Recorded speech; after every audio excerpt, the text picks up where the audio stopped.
Hey, how's it going there, everybody? Welcome to another edition of Uncut Live Productions. Y'all know the mission of Uncut Live Production is where we focus on mind, body, soul, spirit, faith, social issue, politics, you name it. You know, whatever you hear, and how the cards lay. As I always say, we keep it 100 on 1,000. The truth will not only be televised, but the truth will be publicized. I know, that's right. And y'all know how, what I always say, we have to have these conversations. The conversations have got to get to a place where we develop the elephant in the room, but not only do we acknowledge that the elephant is in the room, but we begin the process to identify the transitioning of how to resolve the issue at hand. And yours truly, y'all know, Uncut Live is honored to have our community partners. Thanks to the many and much feedback that was given on the last segment that we had with Uncut Live Productions about 4 days ago, where we had the beloved Dr. Ann Coles from Kingdom Life Outreach Center, and we had Brother Lim, where we began the conversation and we was talking about mental health. There was a good discussion, much feedback. A lot of people participated. They shared the video. And we was really impressed. I was really pleased that individuals are literally trying to remain mentally strong as we are in this 2020 year. Wow, 2020 seems like it's just wrapping right on up. Absolutely. And we're transitioning into 2021. And we're talking about mental health, the importance of identifying it, and just really, going, just really diving right on into it, because the mission of Uncut Live, I always say that mental health is wealth. That's right, absolutely. Mental health is wealth. I think that oftentimes we hear the term mental health. There's so many, there's so much education that we have to do, and we have to become informed. And so why not better than with our community partner, and my mother's keeper. I'm happy to have her here on the set of Uncut Live Productions. She's a pioneer, that someone that's been doing this limelight of work for years. And hashtag Save DC, Healthy DC, and Uncut Live has just been a good platform, very participating platform where just we're doing things a little bit different, and we keep it 100. So and we always try to come with resources, because that is what we're about. We're about building up the physical person as well as the spiritual person, and yeah. Hello, Mr. Clark. How are you? Awesome. I am so honored, and thank you again. As you know, that we're out here doing this work, and I'm just pleased to be here. And every opportunity that we have to be able to share with our Facebook audience, our community members, the understanding of what it looks like to be responsible for our mental health. I understand that's a question that came out of your last platform. So I thank you for the opportunity today. I just let's talk about it. Let's talk about it. It's the holidays, Kenneth. Yeah. And now more than ever, families are going through it. Everybody's feeling it because we're in this COVID-19 shutdown climate. And, some folks are not going to be able to enjoy this holiday as, we have in the past. And I'd like us to talk about this mental health because, being in these isolated circumstances now more than ever, we can all identify on some level. Yeah. And the as we begin to talk about this conversation of mental health, because somebody had asked me, matter of fact, as of yesterday, they said, you have begun the topic of mental health, but can you really keep it 100? Well, let's jump in. Let me do this. What I have found to be relevant is that most people don't care until they know you care or they know why you care. In our community, we have a lot of folks that come in and hold us hostage. They talk a good game, but then we don't see them again. They've got these hidden agendas, these ulterior motives. So trust is huge. Trust is huge in our community, and being a Ward 8 baby and coming from east of the river and understanding from my family story, the reality of how difficult it can be when you're navigating mental health issues and exposures. I came out to be the poster child, so to speak. I came out so that I could use my experience as a way to be able to help families in the communities that I come from to understand that it's about education. It's about being able to understand what it looks like, understanding what you can do when you know that perhaps this is something that is a reality for you. But a little bit about me, just so that you'll understand my approach and how our organization approaches this. The reality is that there are many doctors and there are many therapeutic understandings of how we would approach mental health. But what I saw and what I recognize is that a lot of times we don't like the idea of discussing our mental health openly. There's a stigma, Kenneth, that you hear us talk about. And for those of you that don't know stigma is a mark of disgrace. And, it comes from the historical understanding that, if there was something different about you or something that was not believed to be acceptable in your behaviors, that you were wearing the mark of disgrace. And so, unfortunately, because we are a community that comes from lower means, we're generally last at everything and understanding things. And so as a result, we adopt habits that are not necessarily healthy. And one of the things that we've adopted as a culture is the inability to be open about what we're feeling because we don't want to be marked as different. And then the other thing is because we're not properly educated about mental health in general. When we hear mental health, the biggest thing is to understand is that is the general term or general understanding of what we should be recognizing or paying attention to in terms of our stability. If we're talking about physical health, there's no noise, there's no reason to feel that there's something wrong with us.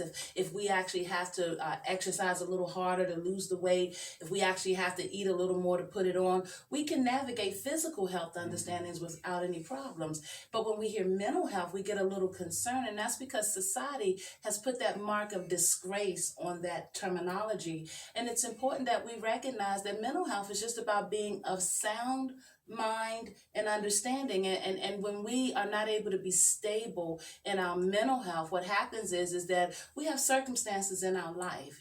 There's a mental illness understanding, and what that means is that I would have to have been diagnosed to have a mental illness.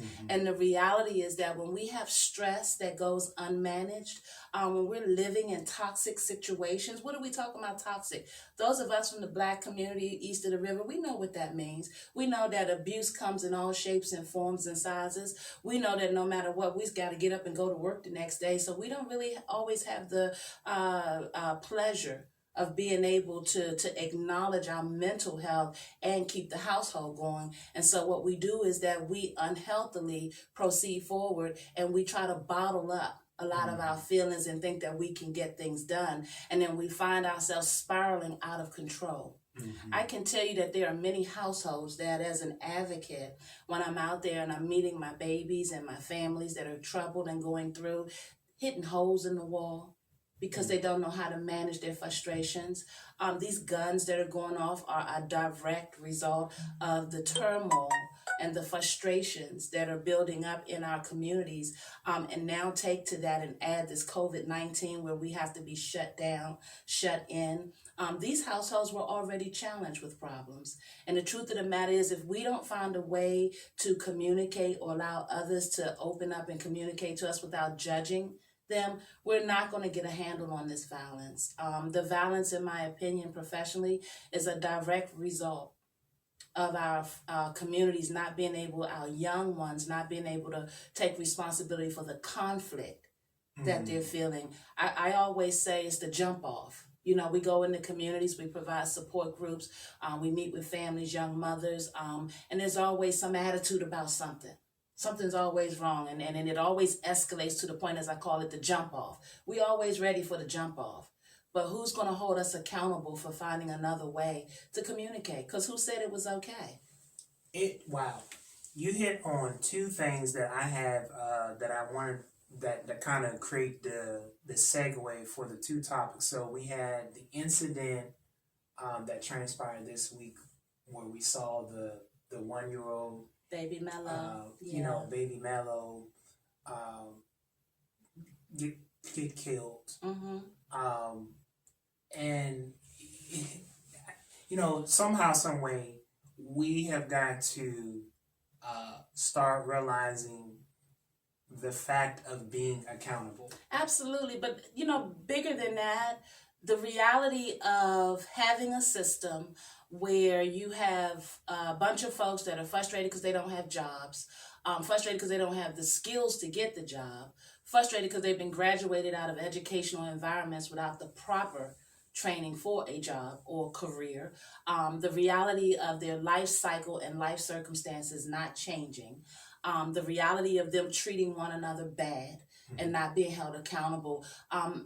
This is a cycle type of understanding. Right. And the truth of the matter is, because many of our families east of the river are getting some sort of a subsidy or some sort of a resource from the government's not being accountable to these families. So how can we hold the families accountable when the government is not being accountable? And what I mean by that, they put just enough resources out there to say that we did something.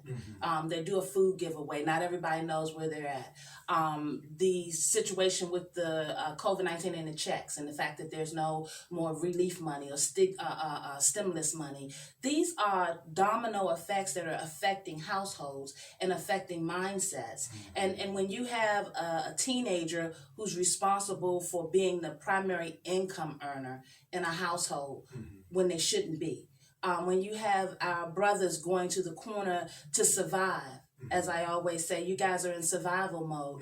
There's usually no accountability in that. They're just living. These guns are going off because we could care less about tomorrow. We could care less about the humanistic aspect of life.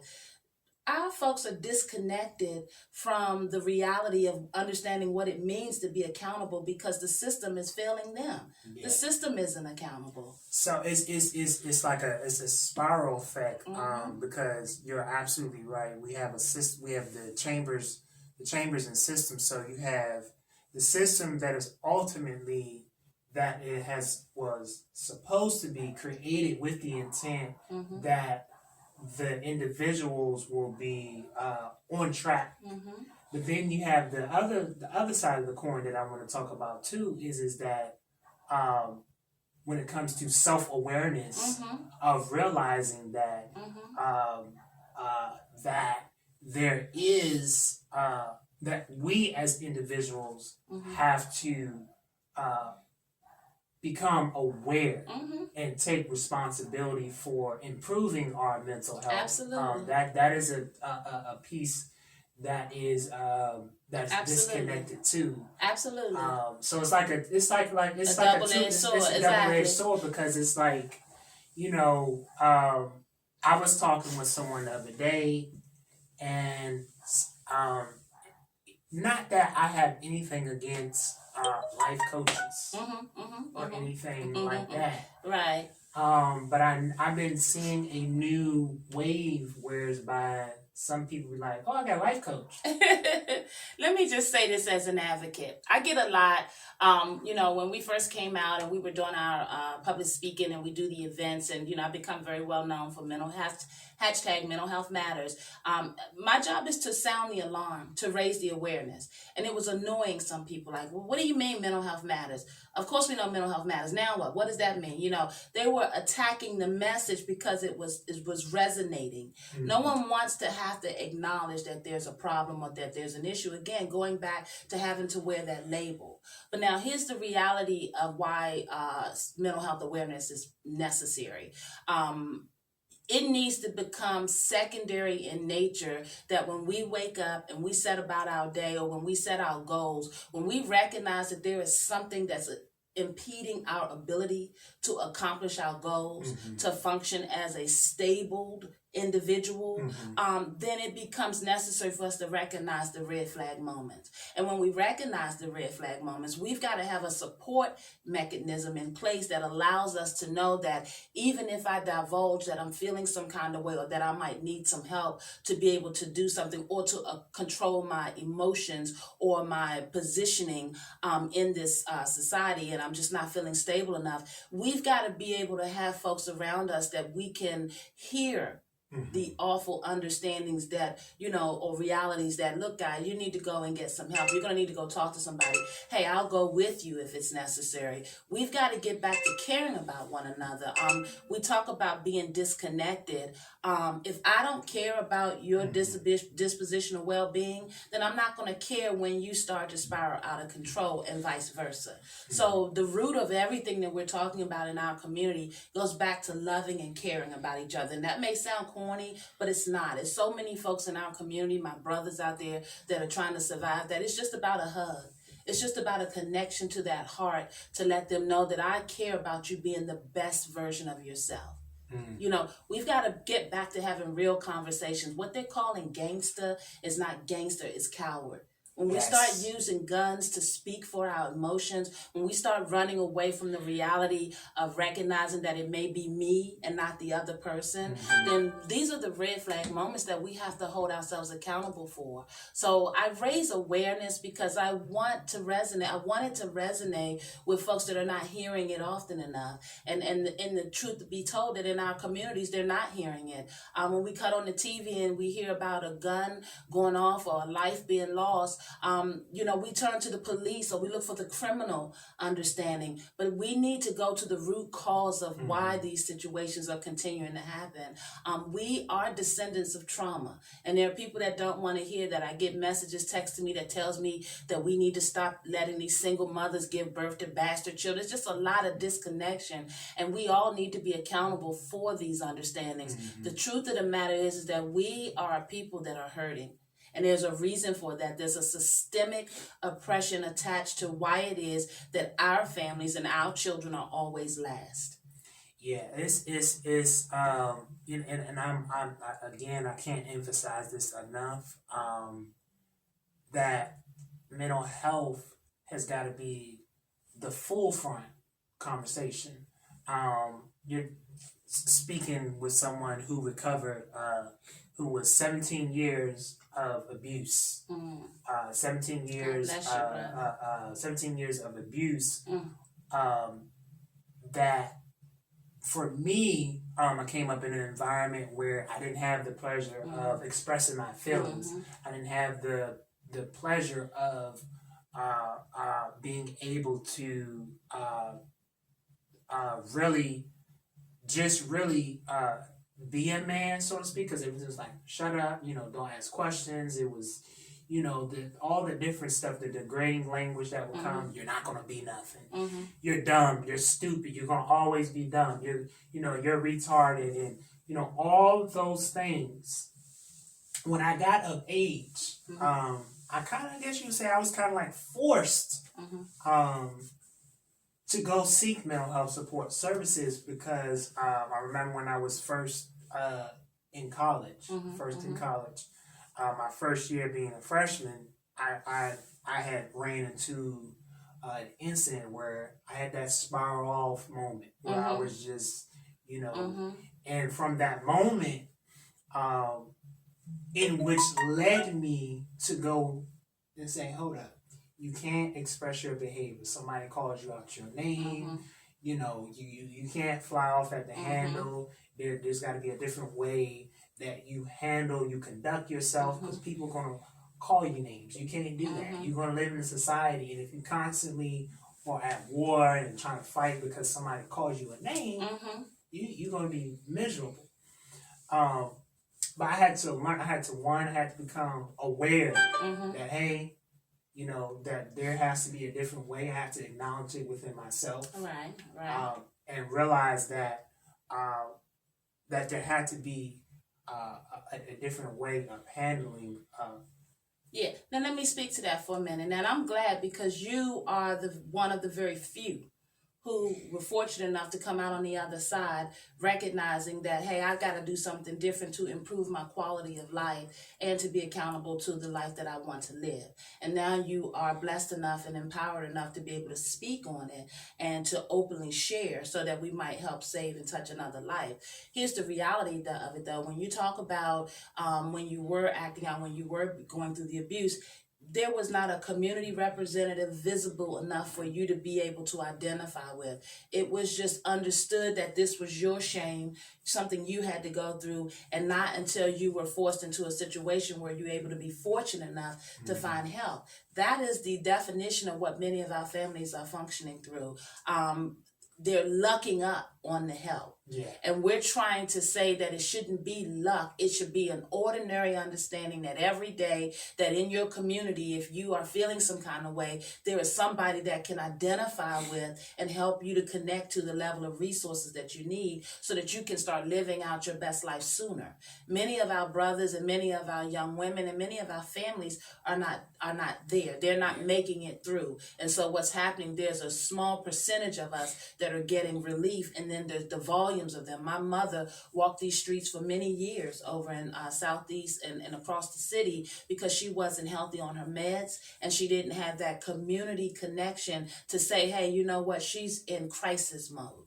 And so I do the work that we do. Our organization does the work that we do, because we're trying to draw attention to the fact that there are numerous Kenneth Clarks out there that have either gone through abuse, going through abuse, that are disconnected, that need to understand that it's okay, and that you can speak out sooner, and that we're here for you. So you really touch it on the nail on the head when you say that you went through years of abuse before you can actually find relief. And that is generally what we're dealing with, the years of abuse, and the reality of getting people to trust us enough to let the walls down, to speak out and say that this is my reality. Oprah did a show, and she just had all those men come forward to be able to admit that they had been abused in their childhood. And then in society, we teach our men, you can't cry, you're going to be a sissy. If you were abused, you must be a punk, or must be something going on with you. We can't reconcile the LGBTQ understanding of what's real for people as opposed to what folks are being thrusted into, just because they had a trauma or an abuse situation that they haven't properly been able to deal with. Because, we in our community, let's face it, we're rough, we're tough, and we don't understand it. We're going to put a label on it and call you different, and then that way it won't project back on me, so you don't have to look at me as much. And so being a Ward 8 baby, having thick skin, it was important for me to come out, because for many years my mom was the crazy lady, because they didn't have fancy words such as schizophrenia on the block. She was the lady walking up and down the street talking to herself. And surely me as a child, I'm worrying when I'm going to get it, when I'm going to get this disease, because there's no education in our communities. And as a child, we grow up and we mimic what's around us. So if I see foul behavior, if I see a man beating a woman, if I see someone abusing drugs, I'm thinking that's the norm. Because why else? It must be. Nobody's here to save me or give me another chance. And so we come out and we raise the awareness, because we want the conversation to resonate for many in the community who, like you, feel like they're stuck. Yeah. And people that are stuck don't dream. Yeah. That's a problem. And I want to say this for those who are watching, especially the Uncut Live audience, that One of the things that I learned, one of the health tips that I learned with seeking mental health support services was that it's okay to say that you're not okay. Absolutely. Absolutely. Awareness is about acknowledgement. We have a 5-part process where we raise the awareness. We call for the accountability, meaning that if there are services that are not there, we want to point out that they're not there. I have folks, as I mentioned to you, knocking holes in the walls, waiting 45 days to go back and see a therapist, and then facing losing their housing, and then trying to get up every day and get the child to school. There are cycles of despair going on that are rooted in mental health. And that doesn't mean that you're going to get some kind of diagnosis where you won't be able to function. It just means that now that we can identify what the challenges are, we can help you to resolve or to maintain. There's something called coping. There's all kinds of sophisticated support for mental health. But as you say, the first step is acknowledgement. You got to be willing to speak out and say, hey, you know what, this is my reality. But why would I do that if I don't trust your intentions? You know, we've been a people that's been preyed upon.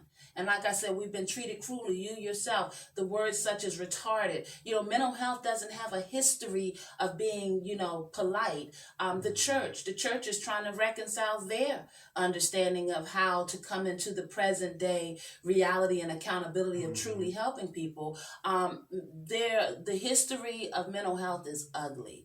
The way that it was used in war times, the way that it was used to marginalize or keep folks further marginalized in their communities. There are atrocities that have happened in the history books as it relates to mental health. So it's no secret and no,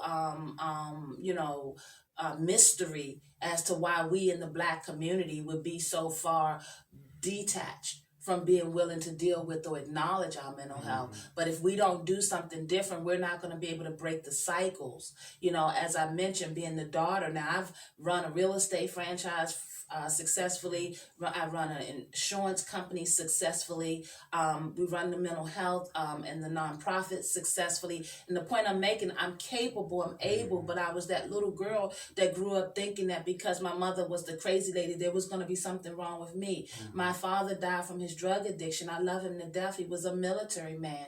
Challenges, problems. But if we don't break the cycles, then the children don't get out so that they can go on and further the legacy and improve their quality of life. As a Black community, we are too accepting of the despair and of the lacking of resources that we have. And case in point, we just had an election. Don't want to get political, but when there's no education in the community, there's a detachment. So we don't understand the importance of why we should vote. They don't care about us. Why should I go and vote when they're going to give me the same thing? When the truth of the matter is, they're dependent on you not to vote. They're dependent on you to stay and live in that despair and hide your mental health and make you feel some kind of way so that you don't have to hold them accountable for taking care of you. They don't understand that the federal government pays the state to take care. You know, they're not connected or educated enough to know how that cycle works. All they know is that the money that they have this month may not make it to the end. The food is not going to be there.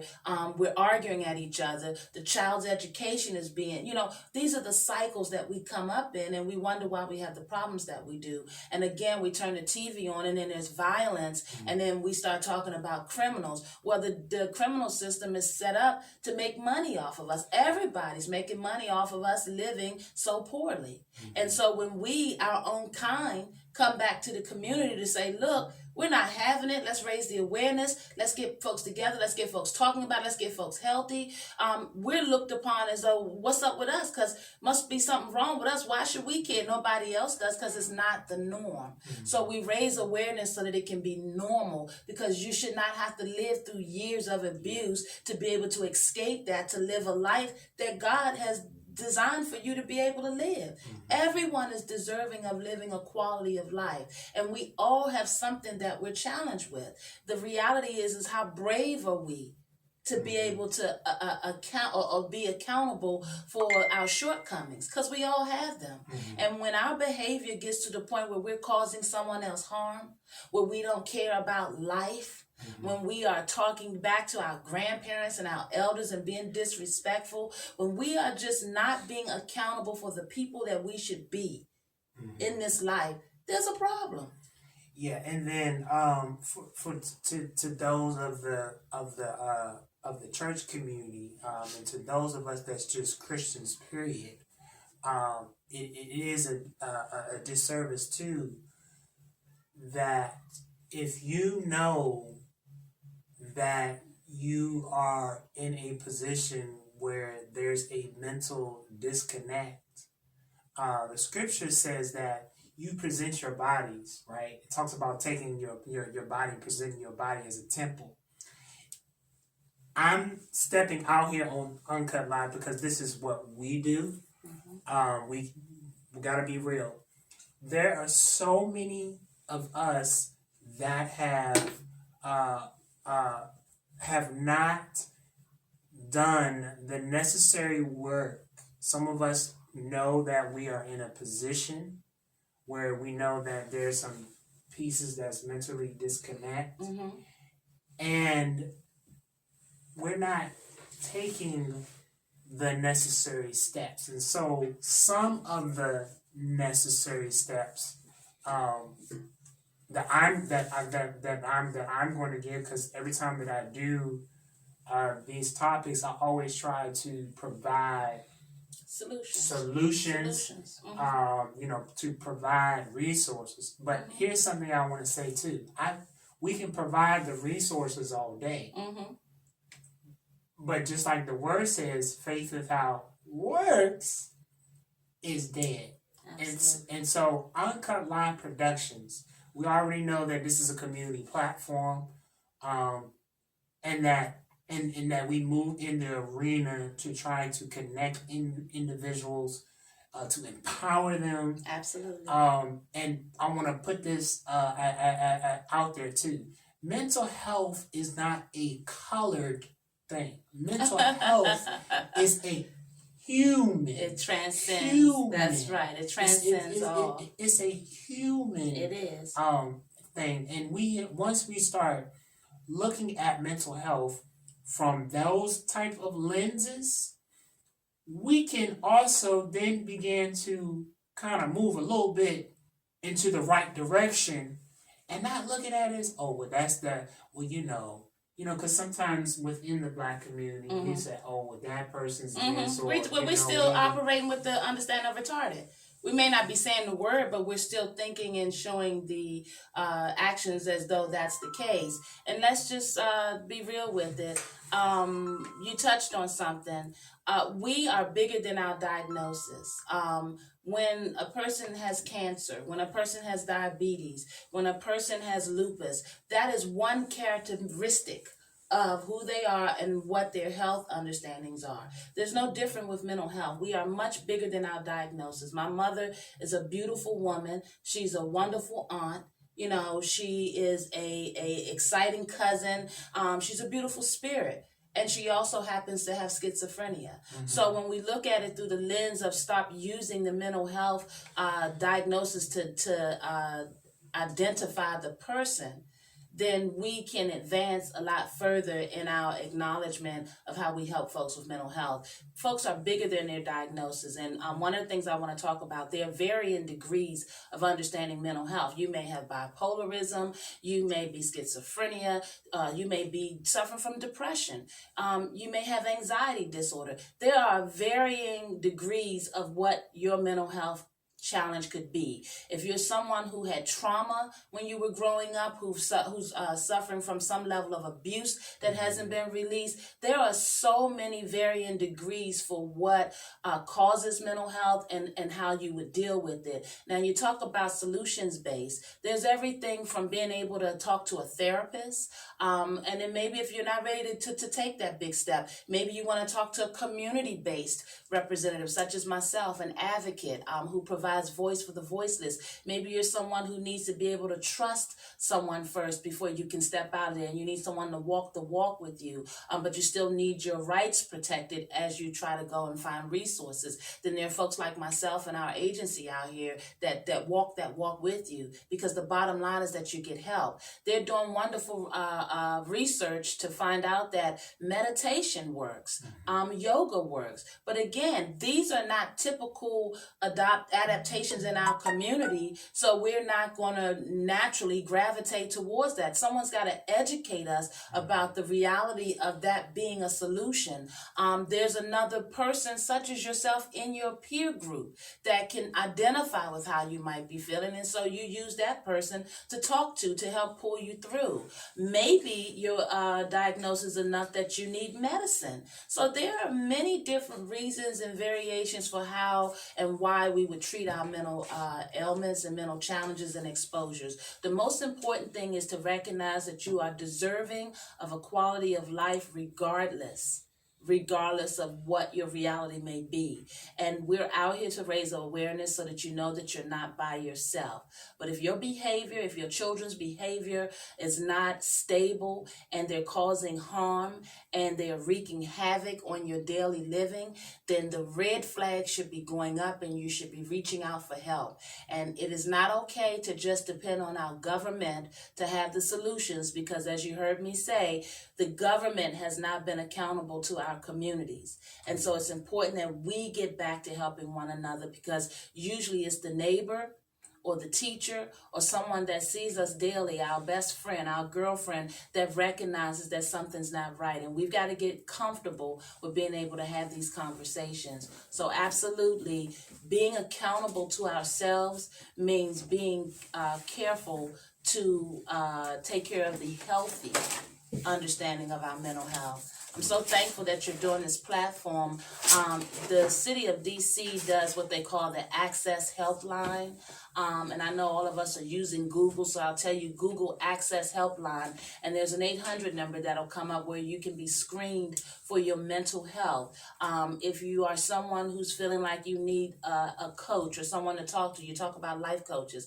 I don't mind life coaches. I don't mind any professional that's going to be genuinely involved to help people get better help and to live a quality life. I'm our mimotherskeeper.com, our website, 240-274-9436, and then also Healthy DC and Me, spell and out.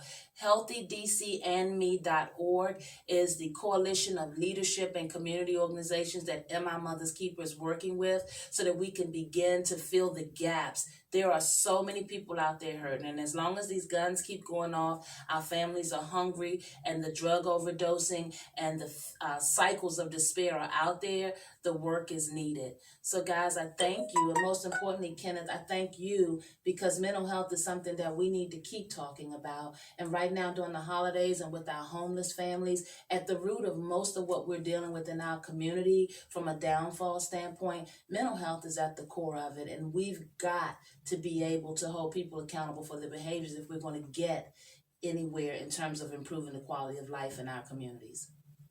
Yes, indeed. And before closing out, because Uncut Live, I told you, we provide resources. So we have a pamphlet here. Make sure you get a couple of these. Okay, that'd be great. We have a pamphlet here from an organization that is titled Lantern Therapeutic Services. They provide, they accept Medicaid and they accept self-pay. Their approach to mental health is from a holistic standpoint. They have two offices. One office is located in Waldorf, Maryland. It's the Waldorf address is 11680 Doolittle Drive, Suite 111, Waldorf, Maryland, 20602. Their phone number is 240-607-2756. That is the Waldorf office. You can email them at service@safelantern.com. The Prince George's County office located off of 8200 Professional Place, Suite 104. Their phone number is 301-306-2428, and their website is yourlantern.com. That is yourlantern.com. Yourlantern.com. Y'all continue to follow your boy, Mr. Uncut Live himself, where we keep it 100. We keep it 100 on 1,000. We're going to continue to pioneer and keep mental health not at the back of the line, but the front of the line, because mental health is wealth. And this is what we have got to really start keep continuing the conversation. Absolutely. And so as I always close out, y'all continue to follow me on IG, Change Agents Now Forever. If you actually need someone to talk to help plug you in with mental health support services, you can reach me at 202-805-2651. You can DM me on IG at Change Agent Now Forever, or you can always reach me on Facebook at Kenneth Clark. So you have multiple ways of getting in contact, because, like I always say, Uncut Live Productions is a community platform for the people, by the people, to help the people. And closing out, as I always say, we are all we got, we are all we need. You just been plugged in with your boy, Mr. Uncut. Y'all stay blessed. Peace. Bye-bye.